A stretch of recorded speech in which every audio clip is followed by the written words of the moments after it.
আসসালামু আলাইকুম, welcome to my YouTube channel. আজকে আমি ফতুয়া সেলাই ভিডিওটা শেয়ার করব। এর আগে আমি ফতুয়া কাটার ভিডিওটা শেয়ার করেছিলাম। প্রথমে আমি হাতার নিচের দিকটা এভাবে করে সেলাই করে নিচ্ছি। আমি ডাবল ভাঁজ করে আয়রন করে নিয়েছিলাম সেলাইয়ের সুবিধার জন্য। হাতার নিচের মুহুরিটা এভাবে করে সেলাই করে নিলাম। নেওয়ার পরে এখন ফতুয়ার সামনের পার্ট নিয়ে নিব। সামনের পার্টে আমি বুকের কাছে যে ফাড়া দিয়েছিলাম, এখানে এখন পট্টি লাগাবো। তার জন্য এখানে দুইটা কাপড় নিয়েছি। একটা নিয়েছি 3 ইঞ্চি চওড়া, এটাকে এভাবে ডাবল ভাঁজ করেছি প্রথমে, তারপর আরও একটা ভাঁজ দিয়ে আয়রন করে নিয়েছি। আর একটা কাপড়ে 1 ইঞ্চি চওড়া একটা বকরুম আমি এভাবে করে আয়রন করে নিয়েছি, তারপর এভাবে ভাঁজ করে নিয়েছি। নিচের দিকে এভাবে একটু কোনা করে কেটে নিয়েছি। এখন এই দুইটা কাপড় এভাবে সেলাই করে নিব। ফতুয়াটা সোজা করে রাখবো, রেখে তারপরে প্রথমে ডান সাইডে এই কাপড়টাকে এভাবে রেখে সেলাই করে নিব। এই ভিডিওটা দেখে যদি আপনারা ফতুয়া কাটিং এবং সেলাইটা শিখতে পারেন, তাহলে অবশ্যই আমার চ্যানেলটা সাবস্ক্রাইব করে পাশের বেল আইকনটি অল ক্লিক করে রাখবেন, যাতে পরবর্তীতে আমি নতুন ভিডিও ছাড়ার সাথে সাথে নোটিফিকেশনটি আপনাদের কাছে পৌঁছে যায়। তারপরে এই সাইডটাতেও একটা সেলাই দিয়ে দিলাম। এখন এই পাশের যে প্লেটটা সেটা লাগাবো, তার জন্য কাপড়টাকে এভাবে ভাঁজ করে তারপরে এভাবে রেখে সেলাই করে নিব। এভাবে বলে বোঝানোর যে সেলাইটা যদি আপনারা ভালোভাবে দেখেন তাহলে ভালোভাবে বুঝতে পারবেন। আমি এই সাইডটা এই পর্যন্ত সেলাই করে আসার পরে তারপরে দুইটা প্লেট একসাথে এভাবে করে রেখে একদম এই কোণাটা মাঝ বরাবর রেখে তারপরে সেলাই করে নিব। এখানে কাপড়টাকে আমি ভাঁজ করে নিলাম। ভাঁজ করে নিয়ে একদম মাঝ বরাবর এভাবে রেখে তারপরে সেলাই করে নিচ্ছি।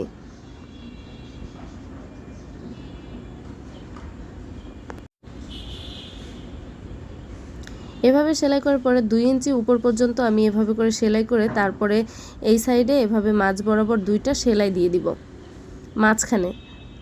মাঝখানে এভাবে করে দুইটা সেলাই করলাম, করে এই পাশে একটা চাপ সেলাই দিয়ে দিব।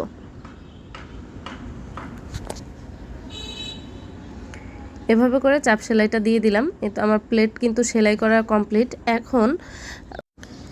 এখন আমি ফতুয়াটাতে পকেট লাগাবো, তার জন্য একদম শোল্ডার থেকে 10 ইঞ্চিতে একটা দাগ দিয়েছি, আর প্লেট থেকে 2.5 ইঞ্চিতে একটা দাগ দিয়ে দিলাম।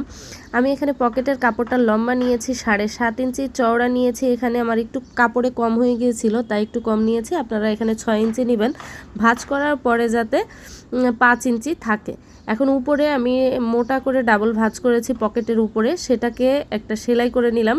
নিয়ে এই কাপড়টার 3 দিক এভাবে করে ভাঁজ করে নিব। ভাঁজ করে আমি আয়রন করে নিয়েছি। এখন এই যে দাগটা দিলাম সেখানে পকেটটা রেখে সেলাই করে নিব।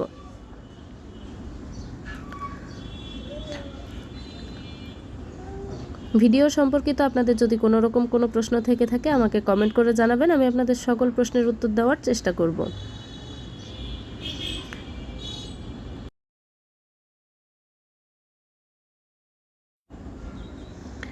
পকেটটা সেলাই করে নিয়েছি, এক্সট্রা সুতাটা এভাবে কেটে নিলাম। তারপরে আমি সামনের পার্ট সোজা করে রাখবো, রেখে পেছন পার্টকে এর উপরে উল্টা করে রেখে শোল্ডার সেলাই করে নিব।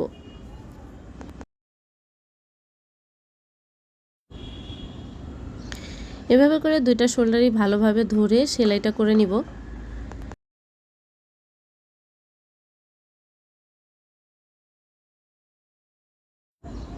সেলাই করে নেওয়ার পরে এভাবে খুলে নিব। খুলে নিয়ে শোল্ডারের যে সেলাইটা আছে এটাকে পেছন পাটের দিকে দিব। সেলাইটাকে পেছনের দিকে দিয়ে তারপরে উপর দিয়ে একটা চাপ সেলাই দিয়ে দিব।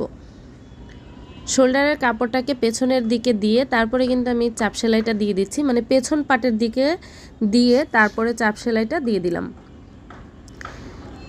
চাপ সেলাই দেওয়ার পরে এখন আমি হাতা লাগিয়ে নিব। তার জন্য হাতার কাপড়টা আবার নিয়ে নিলাম, হাতাটা সোজা করে রেখেছি। তারপরে এই যে উপরের দিকটা আমি এভাবে একদম চিকন করে একটা ভাঁজ করে সেলাই করে নিচ্ছি। হাতা কিন্তু সোজা আছে, সোজা দিকেই কিন্তু আমি এভাবে করে সেলাই করে নিচ্ছি।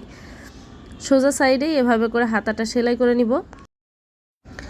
তারপরে আমি ফতুয়ার কাপড়টাকে হাতার কাপড়টা এভাবে সোজা করে রেখেছি, তার উপরে ফতুয়ার কাপড়টাকে উল্টা করে রাখবো।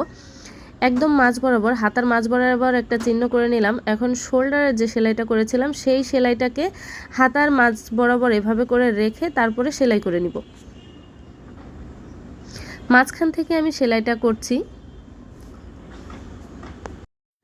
একইভাবে কিন্তু ওই সাইডটাও সেলাই করে নিয়েছি। এখন চাপ সেলাই দিয়ে দিব, তার জন্য এভাবে করে হাতাটা খুলে নিলাম, নিয়ে এই যে সেলাইটা, সেই সেলাইটাকে আমি বডির দিকে এভাবে রেখে তারপরে উপর দিয়ে চাপ সেলাই দিয়ে দিব।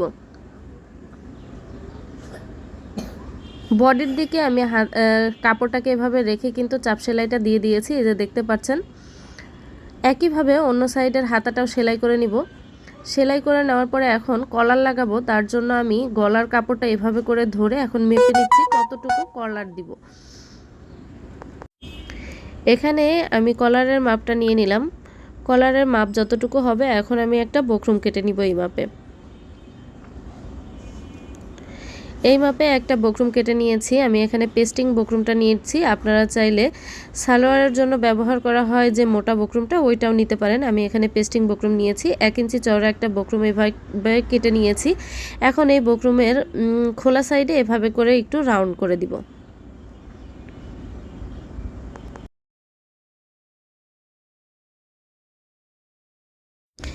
তারপরে আমি বক্রমটাকে কাপড়ের সাথে এভাবে করে আয়রন করে নিয়েছি। সমান সাইডে এভাবে কাপড়টাকে একটা ভাঁজ করে আয়রন করে নিয়েছি। এখন কাপড়টা আরেকটা ভাঁজ করে উপরের দিকে এভাবে করে সেলাই করে নিব।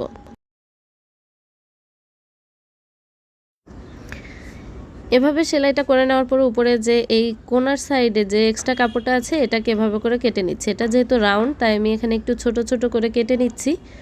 তারপরে কলারটা এভাবে উল্টিয়ে নেব।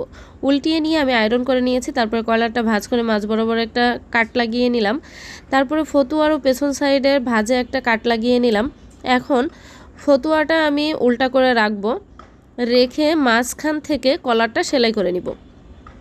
মাঝখানে যে চিহ্নটা করলাম সেখান থেকে কলারেরও চিহ্ন যে করেছি সেটা একসাথে মিলিয়ে তারপরে সেলাই করে নিব।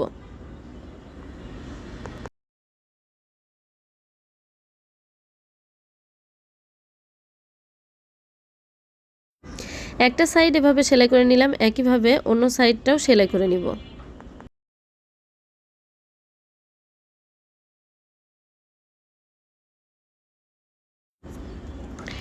সেলাইটা করে নিয়েছি। এখন এই কলাটাকে এভাবে উল্টিয়ে সোজা সাইডে এনে উপর দিয়ে সেলাই করে নিব।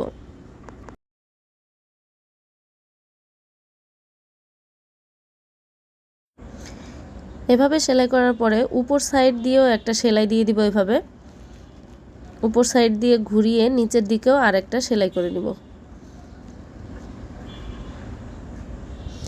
কলারটা সেলাই করে নেওয়ার পরে এখন একদম হাতা থেকে নিচ পর্যন্ত সাইড সেলাই করে নিব। হাতার মোহরের মাপ অনুযায়ী আমি সেলাইটা করে এই সাইড দিয়ে এভাবে করে সেলাই করে নিচ্ছি। নিচের ফাড়া পর্যন্ত, ফাড়া যতটুকু দিব সেই পর্যন্ত আমি সেলাইটা করে নিলাম। এখন এই ফাড়া সেলাইটা দিব, এভাবে করে ডাবল ভাঁজ করে দুই সাইডটাই সেলাই করে নিব।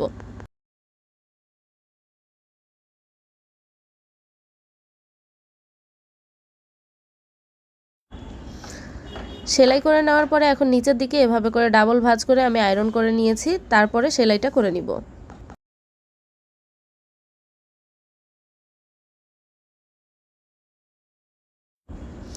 নিচের দিকটাও এভাবে সেলাই করে নিয়েছি। পুরো ফতুয়াটাই কিন্তু সেলাই করে নিয়েছি। এখন বোতাম লাগানোর পরে আপনাদেরকে ফাইনাল লুকটা দেখাচ্ছি। এই তো আমার ফতুয়ার ফাইনাল লুক। আজকে আমি প্রথম ফতুয়াটা তৈরি করেছি। আপনাদের কাছে কেমন লেগেছে এবং আমি যতটা সম্ভব সহজ করে দেখানোর চেষ্টা করেছি যাতে প্রথমবারেই যে কেউ পেরে যায়। আমাকে কমেন্ট করে অবশ্যই জানাবেন। আসসালামু আলাইকুম, আল্লাহ হাফেজ।